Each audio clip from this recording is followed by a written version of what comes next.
After World War II, the tensions between the communist and the democratic forms of government strained relations between the Soviet Union and the United States of America and provided the ideological underpinnings for the Cold War. These tensions almost boiled over into full-on conflict several times, and they actually did with Korea, Vietnam, Grenada, Afghanistan, and the downfall of Eastern Europe, especially as nuclear arm proliferation and testing advanced rapidly during the late 1950s and into the early 1960s.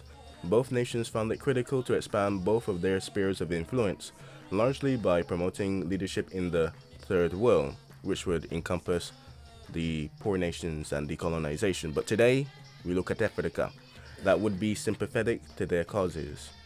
Arguably, most importantly, however, it was the ability to have friendly governments that could be used as allies to fight conventional wars or provide bases for their placement of nuclear warheads in case of nuclear mad warfare.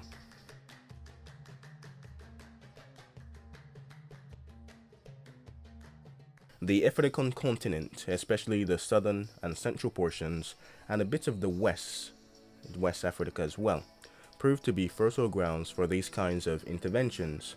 Colonial powers of the region such as England, Portugal, Germany, and Belgium, and to a lesser extent, France, has started to decline in power due to the tremendous costs associated with World War II and a bit of World War I and decolonization. As many colonies pursued the struggle for independence, the United States, the Soviet Union, and when the Sino-Soviet split happened, even China attempted to fill the power vacuum with money and arms.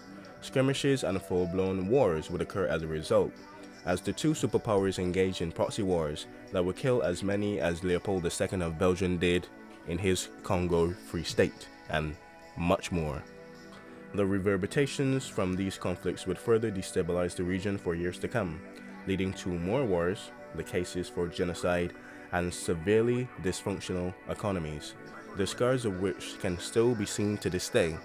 While proxy wars did occur across the globe from Central to South America to parts of Asia, we're now going to tackle the African continent, mostly in the central, the eastern, and the southern portions of Africa. And we start in the 1960s with the Congo crisis.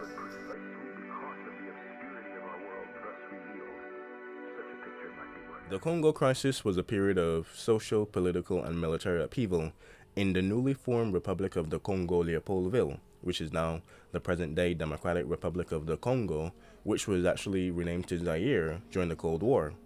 It was first privately owned by King Leopold II and referred to the Congo Free State before being renamed to the Belgian Congo after it was taken over by the Belgian government after Leopold was, cancelled.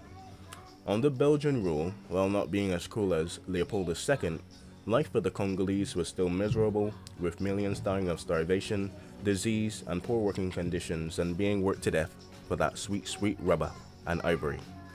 Resistance actually began in the 1950s and culminated with the Declaration of Independence in June 1960. Resistance began in the 1950s and culminated with the Declaration of Independence in June 1960. Formerly broken off from Belgium, the Republic of Congo Leopoldville was tasked with forming a government and quelling regional and tribal strife from within. Another factor in the Cold War was Asia was for Asians, Europe was for Europe, Americas for the Americans, but Africa had different tribes: Zulu, Shaka, Unwani, Hulu, Bako, and a whole lot of other races and religions. So Africa was particularly very rife for Cold War tension. These issues were exacerbated by the poor economy and years of destabilization during 1960. The Congolese power trio of Patrice Lumumba, Joseph Kashavubu, and Joseph Zaire Matuba, which would later rename himself to Matuba Sisi Seko, who would rename the country to Zaire, faced challenges almost immediately. Sectarian violence and lawlessness had broken out during the first several weeks of independence, mainly between several tribal groups vying for power. Dozens of European nationals had been slaughtered as a result, causing the Belgian government to send troops back to the Congo to escort the Belgian citizens back to Europe, and other European citizens as well if they could. Under Patrice Lumumba, who became the first Prime Minister of the Congo, power was consolidated and centralized in the capital of Leopoldville. The government developed an increasingly nationalist and even a communist tone, suppressing opposition parties and jailing their leaders. This caused the Tatanga people and the Tatanga province under the leadership of Moses Suntubi to succeed. Suntubi was a relatively pro-Western leader, an eccentric and enticing ally for the United States, which grew increasingly concerned with the events in the Congo. The Soviet Union too saw opportunity in Lumumba, and the ground for a proxy war was set that would last for 5 years. The main concern for both nations was not the well-being of the Congolese people or even financial gain from war. Rather, both nations were worried that the rich uranium mines of the southern area, or Katanga, of the Congo would come under the control of the other. While both the United States and the Soviet Union had uranium deposits of their own, the uranium located in the Congo, especially in Katanga, was extremely valuable given its high quality and quantity. Not good, not bad either, 3.6 gigatons. In fact, the majority of the uranium used in the Little Boy and the Manhattan Project and the atomic bomb came from the Congolese mines, since, while Belgium was occupied, the government in exile was not, and the faithful Askari helped World War II. After being denied Western aid to control rebel factions in the south of the Congo, Tatanga, Lumumba turned to the Soviets, who provided him with weapons and military advisors. This decision worried officials in the United States, who were now believing that the budding nation of the Congo, Leopoldville, would officially turn communist. Doing so would provide Moscow with critical uranium deposits of high quality and quantity, while depriving the United States of their most precious overseas mines in the Congo as well. It was a war of three sides: capitalists, communists, and neo-colonialists. Chanoku, the United States military advisors, helped Mobutu, or Saku, and the Belgian operatives overthrow Lumumba. Lumumba was then arrested and transported to Tatanga, where he and several others of his supporters were summarily executed. The United States provided further aid to Mobutu, who would rule the country as Zaire as an iron fist until 1997. Mobutu Sese Seko. While the Congo crisis was not an all-out MPLA versus Frelimo versus South Africa, what you would call a proxy war, it was more of a international diplomatic proxy war. The Congo crisis provides a look into the foreign policy by both the United States and the Soviet Union on the African continent for the next 30 years. Neither side was willing to engage each other directly with military force, but were willing to send aid, weapons, and advisors to support their respective regimes. The Congolese conflict and later proxy wars focused on physical resources, but were also fought because of political ideology, economics, and of course, geographic strategy. Hearts of Iron 4, Cold War Boogaloo, Part 2.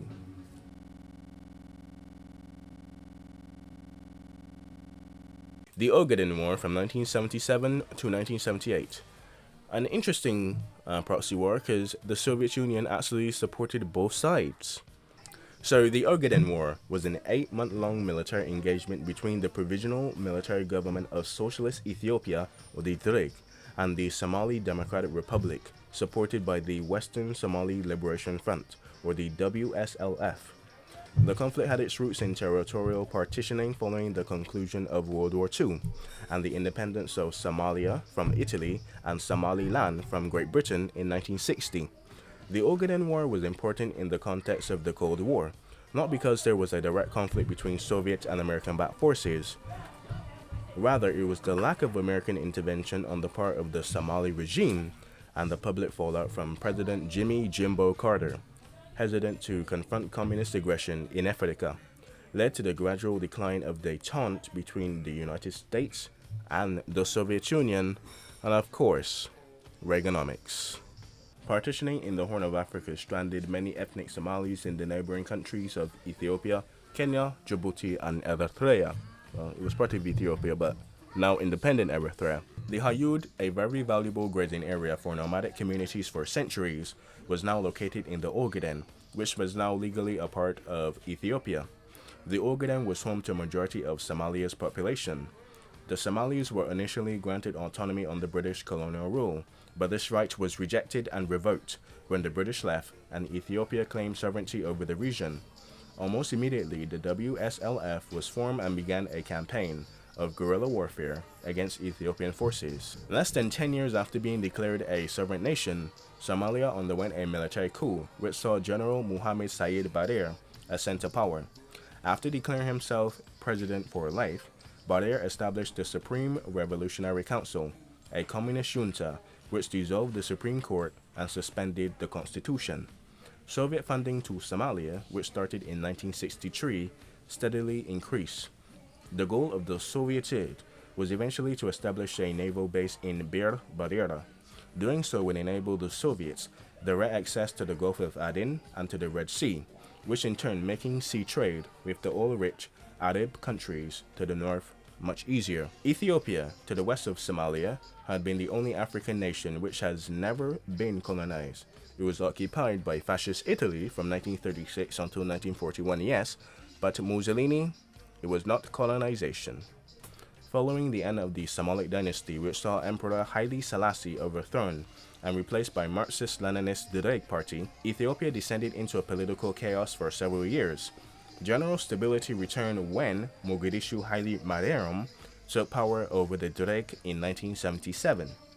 Seeing an opportunity to retake the Ogaden and to cement the support for his newly formed government, Badr aligned himself with the WSLF forces and invaded the Ogaden in July 1977. Badr's forces had seized 60 to 70% of the Ogaden and seemed poised for military victory.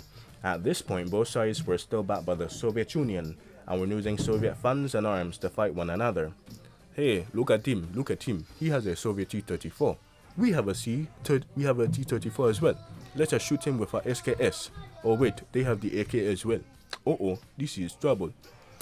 However, the Soviet Union decided to shift primary support from Somalia to Ethiopia.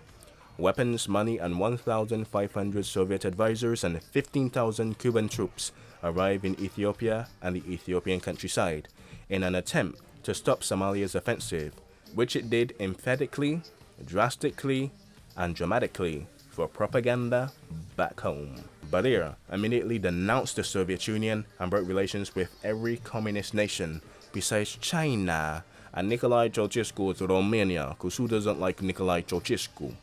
He then removed all Soviet diplomats from the country in an effort to draw Western support. Badr was quoted as saying to the United States they needed to fulfill its moral responsibility to Somalia, with not just words. I am the captain now. With more than just words, I am the captain now. Although the United States shifted support to Somalia monetarily, the incursion into the Ogaden was denounced by the American leadership as a provocation, and no ground forces or advisors were committed to Badr. President Jimmy Jimbo Carter believed the issue should resolve itself regionally rather than internationally. With the memory of Vietnam still fresh, he did not want to overcommit to a distant conflict, especially in Africa, with rising tensions of race relations in America, nor did he want to upset the delicate balance of détente, which still existed since the Cuban Missile Crisis of 1962. Carter repeatedly asked Soviet officials, such as Foreign Minister Andrei Gromyko, to disengage from the conflict and to allow it to be solved diplomatically. Oh sure, President Carter, we pinky promise, but I lost my pinky in the Great Patriotic War, so ha ha ha ha ha. His wishes, however, were not met, and the Cuban and Soviet forces drove the Somali National Army back across the Ogaden. The Ogaden War ended in a rout by March of 1978, and all Somali forces had withdrawn or been killed from Ethiopian territory. The war spawned hardship in both countries, and each underwent a brutal civil war. Somalia still continues to this day. In the context of the Cold War, the Ogaden conflict appears to be a victory for the communist cause. The American public, some members of Congress, and even Carter's own cabinet disagree with the actions or lack thereof he took to help the Somalis against those dreaded Soviets and the Ethiopian Dereg. Many analysts believe that the conservative wave of the 1980 presidential election, electing our glorious and great pop culture figure, Ronald Reagan, was due to a large part to President Carter's foreign policy mishaps, and one of them, at least in the public's opinion, occurred with the final push of the Ogaden of 78 and 79. The Soviets, though, were embroiled and emboldened by their success and attempted to occupy Afghanistan in 1980. But there's a popular saying in the US, you gave us a Vietnam eye, we supply stingers to the Mujahideen to give you an Afghanistan eye. A final break in détente resulted in the United States and the Soviet Union entering the second phase, and perhaps the last decade, of the Cold War.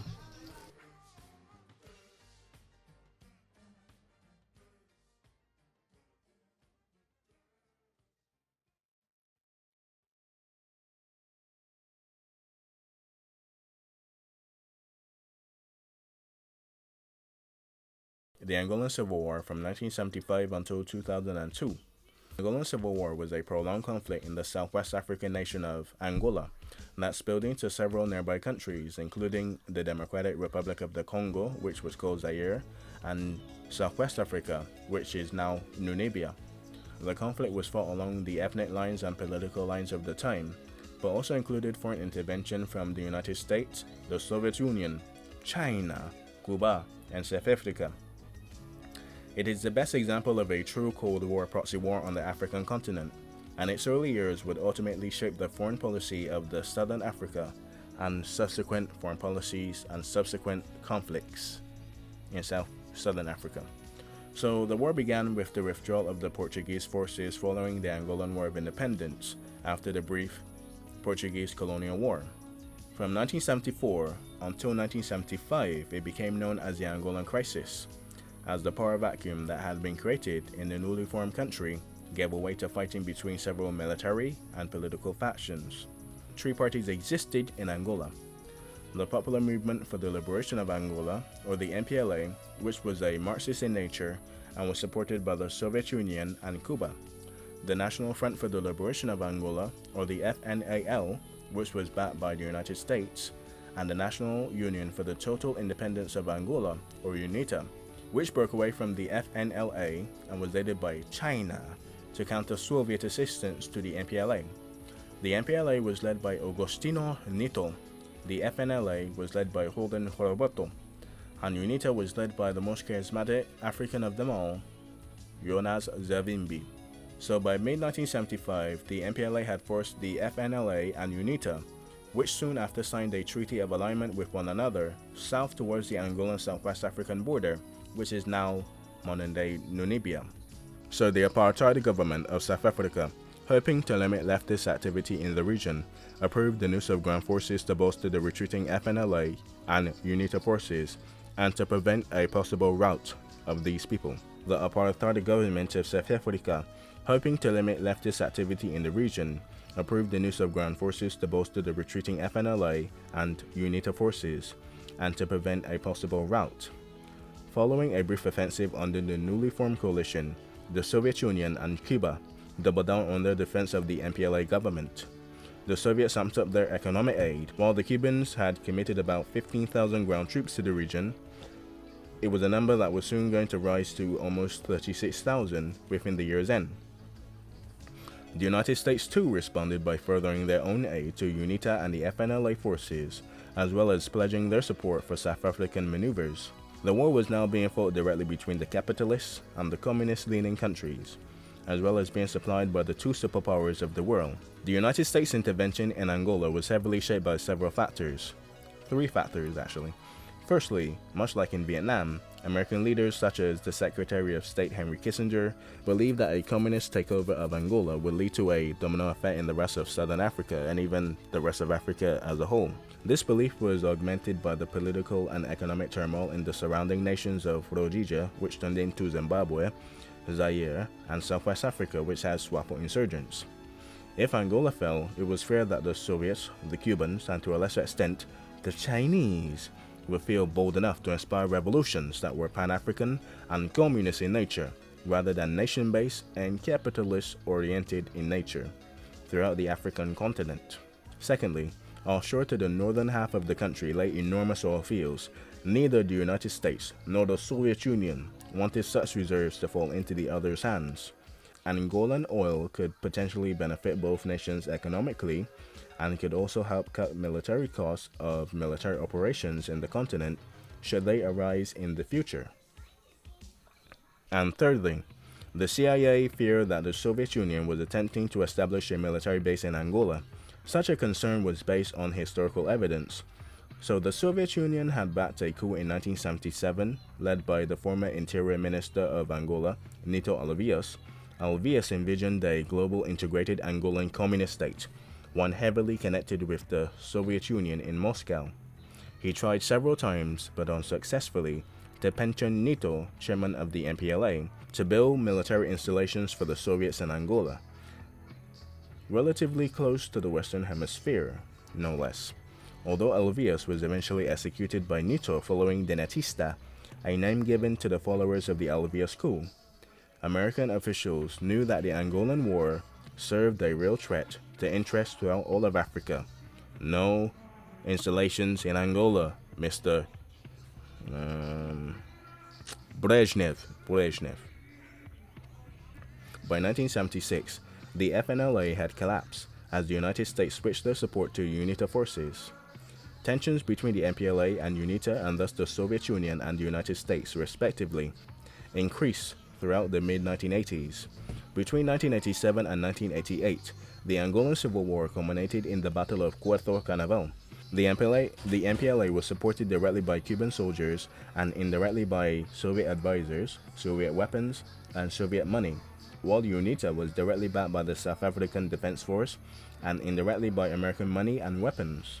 Both sides, sadly, tried to claim victory following the 7-month skirmish of Puerto Canaveral. Ultimately, due to economic limitations and growing casualties on both sides, the MPLA and UNITA leadership began peace talks. The Angolan Civil War was most crucial because it most clearly represented a clash of ideology between capitalism and communism on the African continent. For American interests, it was most important because Soviet military installations were not to be established on the western coast of Africa. The Civil War in Angola destabilized southern Africa further, while from the west side, causing large refugee crises, increasing ethnic tensions, and grudges based on former political allegiances, creating several more civil wars and culminating in the 1998 Second Congo War, also known as Africa's World War, the South African Border War, and the Namibian War for Independence, 1966 until 1990. The South African Border War, also known as the Namibian War for Independence, was a prolonged battle between several governments and guerrilla forces. The war was essentially a battle for independence of Southwest Africa, also known as Namibia today, from British-influenced South Africa. Most of the fighting took place near the Angolan-Namibian border. So due to this, the border war inextricably became linked to the Angolan Civil War. Oftentimes the two blend into one another and conflict the battle based on Cold War ideological lines. The main belligerents of the war were the South African government in the form of the South African Defense Force, or the SADF, supported by UNITA and the FNLA when it was still alive, and of course American arms and money, against the Southwest African People's Organization, or SWAPO, aided by the MPLA, the Cuban military, and Soviet advisors. Southwest Africa had been a colony of the German Empire as part of the scramble for Africa. Germany occupied the area in 1884. Under German authority, they fared better than their European counterparts, but the people of Southwest Africa faced a brutal regime that carried out several mass massacres, often even considered genocides of the 20th century, with the Herero and the Namwak people, beginning in 1904. After South Africa proper invaded Southwest Africa, and after World War I, Germany was forced to surrender its colonial possessions to, South Africa, and Southwest Africa became an administrative mandate under the trusteeship of South Africa. From the early 1920s up until all the way to the mid-1960s, South Africa attempted several times to fully annex the territory of Southwest Africa, but failed every time. However, the South African influence on Southwest Africa, especially under the apartheid government, continued to grow and alienate the people of Southwest Africa. Guerrilla warfare broke out in 1966 when small cadres of SWAPO-backed insurgents, named the People's Liberation Army of Namibia, or PLAN, established base camps in the bushes of northern Namibia. Several of their raids were repelled for the next couple of years, but the fighting caused the UN General Assembly to revoke South Africa's mandate system over the area. More SADF and more South African police streamed into Southwest Africa to pacify the region, making anti-South African sentiment grow even more.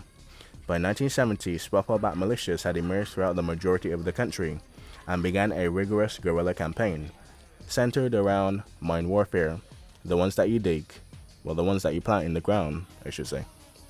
By the mid-1970s, the limited bush skirmishes have turned into a full-scale military operation aided by the Western and Eastern Bloc powers. Angola became independent following the Coronation Revolution in the 1974 overthrow of the Estado Novo, and the country was plunged into civil war ever since, Angola. The demarcation line between Angola and Southwest Africa, or Namibia, became almost non-existent, and numerous SWAPO military camps were established within Angolan boundaries. The MPLA gained the upper hand in Angola, offering a strategic ally to the similar communist-leaning SWAPO. South African Minister of Defense P.W. Botha believed that Southwest Africa served as an effective buffer state between communism and South Africa. If South Africa fell, however, South Africa would be the next logical area for communism to infiltrate. Indeed, many black South Africans sympathized with communism, which promised prosperity for all compared to the rigid and racist infrastructure of apartheid, which granted black oppression. The United States, too, viewed South Africa as the last bastion of capitalist-friendly government in the region of Southern Africa. The United States was only able to offer limited help to South Africa, as full-fledged sponsorship to a racist regime would obviously firstly look bad at home, with the Black Panthers still being around, this is the 70s, two, internationally, with the unpopular opinion from democratic societies around the world, and thirdly, regionally, because it's Africa, dude. We don't do that shit in Africa. But using covert military operations and a steady supply of resources, the United States attempted to bolster the SADF enough to maintain authority over Southwest Africa. The most effective way that the SADF maintained control over Southwest Africa was to push SWAPO forces into Angola and then continue to hunt down and attack them from there. Several high-profile missions, which included Operation Savannah, Operation Proti, and Operation Askari, did just that. In most cases, the SADF was able to overwhelm the combined forces of SWAPO, the MPLA, and Cuban militants supported by the Soviet advisors because of their superior weaponry provided to the SADF by the United States. And their training did pretty well as well. They had a lot of Rhodesians as well, so they know what they were doing. However, the war dragged on and on well into the 1980s, and with every escalation by the SADF, the Cubans and the Soviets doubled down on protecting SWAPO and MPLA territory. Although the South African forces inflicted far more losses than they received, the domestic support for the conflict waned as there was no end in sight. American support too dwindled, and talks between the Soviets and American advisors towards a ceasefire began. The talks lasted well into the late 1980s, and a formal ceasefire was declared by the 1988 Tripartite Agreement. It stipulated that the Cuban forces would withdraw from South Africa and the African continent in general, the Soviets as well. The SADF forces would leave Southwest Africa, and open elections will be held in Southwest Africa in 1990. Within the context of the Cold War, the legacy of the South African border war exemplifies the tensions between the United States and the Soviet Union. However, like Vietnam and Afghanistan, the actions by both nations showed how public opinion can influence public foreign policy and even private nation foreign policy over time. When the war began, tensions between the two nations were high. But by war's end, into the 1980s, and it slowly started to flow into the 80s, all the way up into the 90s. And throughout the conflict's 24-year duration, by the early 1990s, both the United States and the Soviet Union saw diminishing support at home to support the rebels in Angola and Namibia, especially in the Soviet Union, where the economy was falling apart at the seams, and the Eastern Bloc was rebelling all over Warsaw, and costly proxy struggles overseas just weren't worth the time anymore.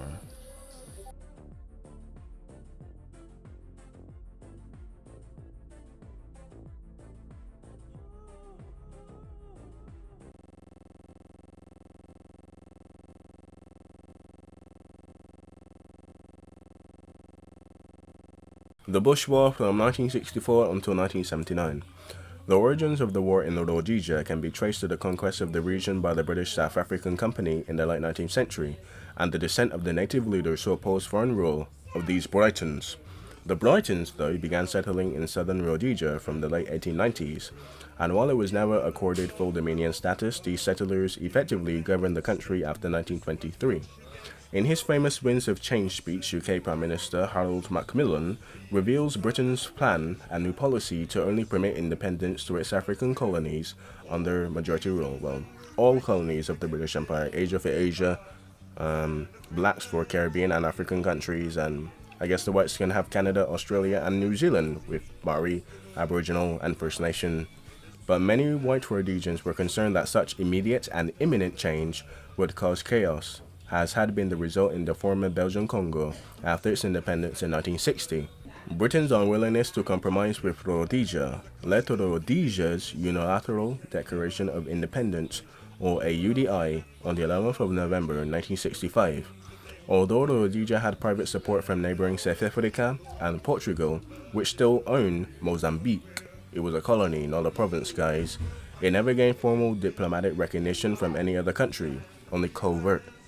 Although the vote in Rhodesia was constitutionally open to all, regardless of race, property requirements left many blacks unable to participate. The new 1969 constitution reserved 8 seats in the 66th parliament for non-Europeans only, with a further 8 more reserved for tribal chiefs of the Matabele, the Shona, the Shakwa. So amid this backdrop, African nationalists advocated for armed struggle to bring back black rule to Africa, especially in Rhodesia, primarily denouncing the wealth disparity between the races. Now this is where Cold War ideology comes in. The Zimbabwe African People's Union, or ZAPU, and the Zimbabwe Africans National Union, or ZANU, after disagreement about tactics, ideology, funding, Soviet, Chinese, as well as tribalism and personal cults and personal clashes, ZANU and its military wing, the ZANLA, or the ZANLA, which was headed by Robert Mugabe, consisted primarily of Shona people and Shona tribe, while ZAPU and its military wing, the ZIPRA, or the ZIPRA, consisted mainly of Matabele or Ndebele under Joshua Nkomo. Cold War is about to get hot. Cold War politics played into this conflict, and it's very interesting. The Soviet Union supported ZIPRA, or Nkomo, and the Chinese supported ZANLA, or the Mugabe. Each group fought a separate war against the Rhodesian security forces, so there was no united front, and the two groups sometimes even fought against each other as well for control of the country once the white people, the white devil, have left the country. In June 1979, the government of Cuba and Mozambique, which was now under Frelimo, offered direct military help to the Patriotic Front, but Mugabe and Nkomo declined. So other foreign contributions would include North Korea and its military officials, which taught Zimbabwean militants to use explosive and arms in camps near Pyongyang. In April 1979, 12,000 ZANLA guerrillas were training in Tanzania, Ethiopia, and Libya, while 9,500 of its 13,500 strong cadres operated in Rhodesia. The South African apartheid government clandestinely gave military, material, and even spy gear to support the Rhodesian government, as it was an effective buffer state. Go ahead, fight those damn communists, please. So backed by proxies of the United States and its Western allies, or NATO, the Rhodesian Front took an uncompromising position against the communist ideology of ZIPRA and ZANLA. Ian Smith, the Prime Minister of the time, further This by portraying the conflict was a primarily anti-communist in nature rather than white superiority in nature, but it was anti-communist in nature, really. Rhodesian whites and a percentage of the well-off blacks in Rhodesia viewed the British demand for majority rule as a direct attack on their way of life. Having previously witnessed the communist redistribution of resources and wealth after the Mau Mau Rebellion, and of course in the Congo, Rhodesians refused to allow the majority rule policy to come into effect, with Zanla and Zipra at the helm. Much of the Rhodesian economy was well off, and its lands were controlled by white Rhodesians, and fearing total confiscation of entire property by Zipra or the Zanla, as Lenin did in 1920, the RF elected to hold on to the unofficial minority rule for years to come, as they didn't want to be shot in the head for owning 14 more vegetables than Frederick. Much of the Rhodesian economy as well as the land was controlled by white Rhodesians, and fearing the total confiscation of either their property by the Zipra or the Zanla, the RF or the Rhodesian Front elected to hold on to unofficial minority rule and UDI, in ignoring other contributing factors to the conflict. Ian Smith and the RF was able to strengthen ties with the West. However, Britain remained neutral. The division between the communists and the anti-communists caused the fighting to spill over the Rhodesian borders into Mozambique, Angola, and even into South Africa with SWAPO. Neighboring African nations, supported primarily by North Korea, China, and the Soviet Union, neutralizing communist material support from the international scene, they began to lose regional support by launching cross-border raids and guerrilla attacks on the RF from neighboring communist or friendly African nations at that point. The United States took the official position that would be not recognized and would never recognize Rhodesia as an independent sovereign state. However, the Broken Eagles, which were many American soldiers who seen combat in Vietnam, quickly joined the Rhodesian Front. If we didn't get those bastards in Vietnam, we'll sure as hell get them in Rhodesia. The RF then created this international fight against communism advertising campaign in order to attract soldiers from Western countries and evil people coming back from proxy wars overseas. And the RF amassed a force of nearly 1,400 soldiers that were highly trained in special forces and guerrilla warfare and counterinsurgency, I should say, bringing the total RF military force to well over 10,000 men. But the African-backed majority, however, 10,000 trained men against 100,000 untrained guerrilla forces? This could not possibly go wrong. Many of the professional American soldiers entering the RF directly into the force became de facto members of the Rhodesian government. That was interesting. The Soviet Union became extremely invested in the Rhodesian Bush War. This was jointly in effort to combat the push from the anti-communist West and to challenge the Chinese presence in the region with ZANU. The Soviet military technology quickly appeared in the Zimbabwean countryside, and by 1979 the Zipra were neutralizing SAM weaponry to target Rhodesian civilian assets and Viscount aircraft or reconnaissance aircraft. Just as they had done in the various other just as they done in other African countries and conflicts, the Russians supported opposition forces with weapons and formal training. However, the Russian assistance diminished significantly throughout the Bush War, for domestic Soviet economy began to fall apart in the 1980s. In addition, the physical assistance offered by the Soviet Union from Moscow launched a long propaganda campaign of over-exaggerating British involvement in the conflict in order to boost support for intervention at home. While the Soviets were a large supplier of the munitions and training for the Zipra, they refused to directly enter the conflict, fearing the Americans on the ground with the Broken Eagles.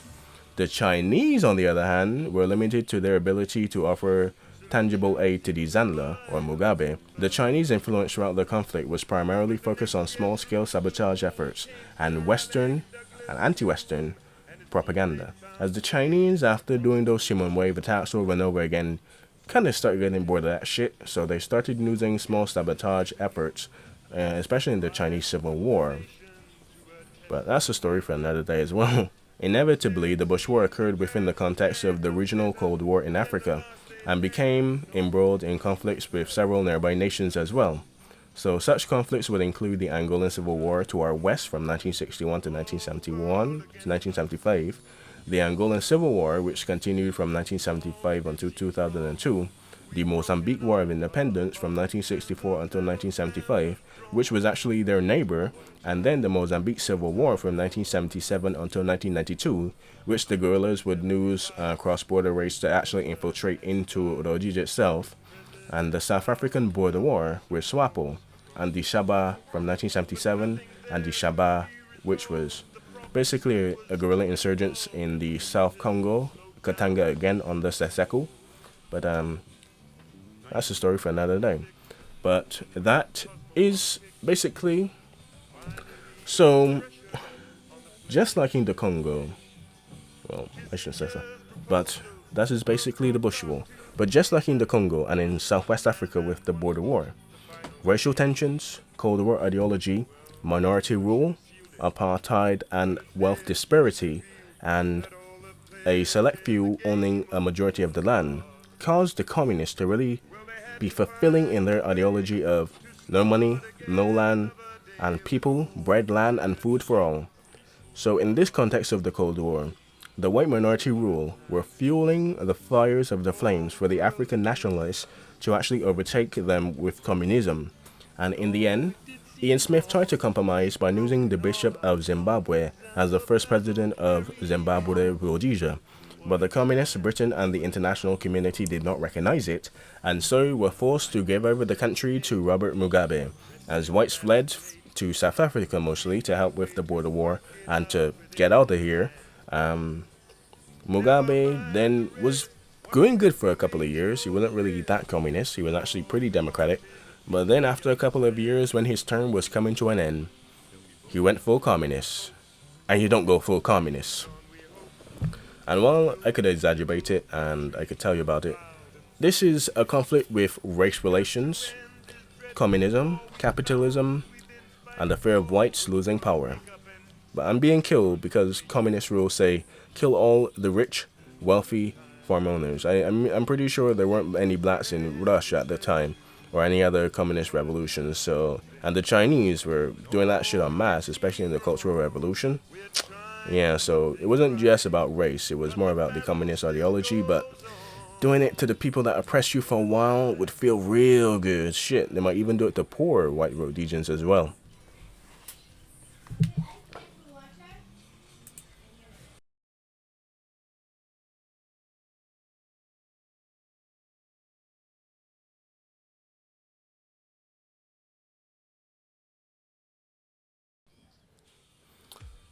So these proxy wars on the African continent represented just a small sample of the global scale of the Cold War.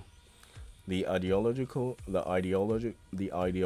war between the communists and the capitalists claimed millions of lives and cost untold amounts of money in the process, from funding to death to the economies of these countries. Unfortunately, for most of the African nations swept up in these conflicts, their domestic issues were secondary to concerns of the US and the USSR. Because of these conflicts, numerous nations in Central, Eastern, Northern, and even Southwest Africa and Southern Africa were destabilized economically, politically, and socially. So, these issues from previous generations stemmed to these conflicts, and they remained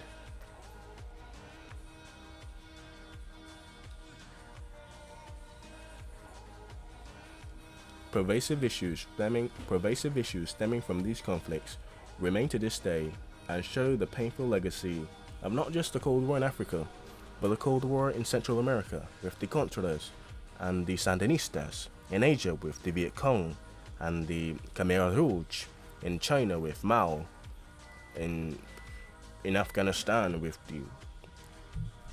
Alright, you got me there, but I can't name a top off in my head, but hope you enjoyed. Thanks for watching. It was an interesting video. I did a new strategy this time. I separated every category as its own video, and then I would edit it into a super mega video. I don't know why I never thought of this before, but here we go. It actually saves a lot of time because I don't have to go back to back to back to back to back to back. So it gives me a time to breathe while actually studying the recording I did. So if it's not good, I don't have to be like, okay, Mozambique, kind of bad. Then I do the Rhodesian Civil War, and I was like, okay, that's good. But now I have Mozambique as a tumor, I should say. Like, not cancerous. I don't want to have a cancer joke. Come on, guys. We're more civilized than this. We're talking about rape, murder, communism, anti-communism, racism, and sectarian violence. No cancer jokes. But seriously, like when I do an hour-long thing and like only one part is good, I literally have to edit that part and keep the hour because I'm not done, because I now have to re-record the other, I would say about 40 minutes, because one of these are like 20 minutes long. So it's really hard, it's really interesting. 40 minutes of wasted time, especially when warming up and first starting out. And it's really interesting, but I really hope you enjoyed. I really hope you learned something. And I will see you in a while. Next special is between the .com bubble or something of your choosing. Portuguese Civil War would be too damn long for a month. I will have to work on that for the whole month. Don't ask yet. That's like a 1989 plus. Come on, guys. Well, I was reading it on a phone, so it probably does look longer on a phone, but it's still a very interesting war because it involves several other countries, and I might even talk about Macau and Papua New Guinea. So it's gonna be real interesting. So the colonial war was not just fought in Africa. Macau wasn't really all that, because Macau was not really doing anything special, but in Papua New Guinea, Guinea-Bissau, Mozambique, Angola, San Tome, and the other island off the coast of Africa that I can't remember, Saint Francis, something like that. Yeah, so this is the end. So I actually started with the Mozambique Civil War, but it was like, you know what? Let me try and finish this. Let me try and do this, because we're not going to have an internet for a day. But I will return, my friends. So in that time, whether it's Sunday, Monday, or Tuesday, think of something you want me to do. I would read your comments. I will still have enough Wi-Fi, especially at work. And, you know, I sniff a little Wi-Fi. You know what I mean? But I'll read your comments. I'll keep up with you. I got a new phone, which is kind of cool. Samsung A50, I know. So comments will now be read at work. So just post your comments. Don't worry about me replying them in the evening. I will go to your comments. Yeah, they don't pay me enough to do this shit. So your comments will be read. Anyway, guys, hope you enjoyed. Hope you learned something. And later, my guys, later, my niggas, and my white CF50 well, yeah, this is actually kind of awkward because I don't know who will watch this. I don't know how long this will be, but if you get to the end, say Zanu Zapu Pum Pum, or say say the Zanu was here, right? Zanu or any Cold War faction from any side was here, and I would know you got to the end. Learn something.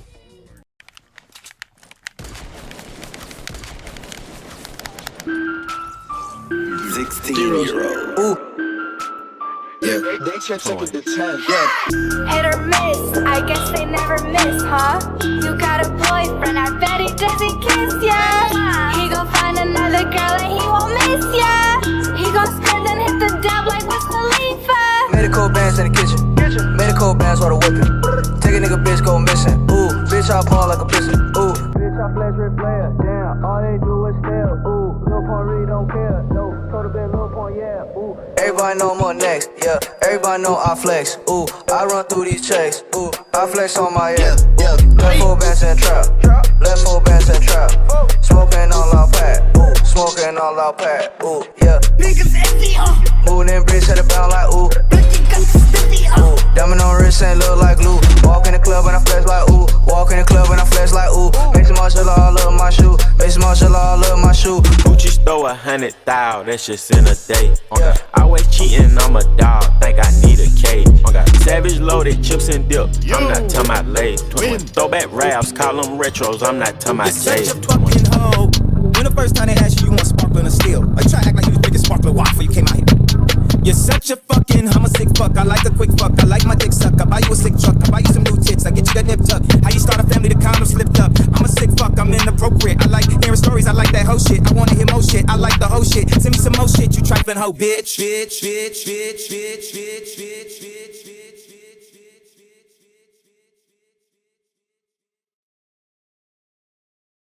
I'm already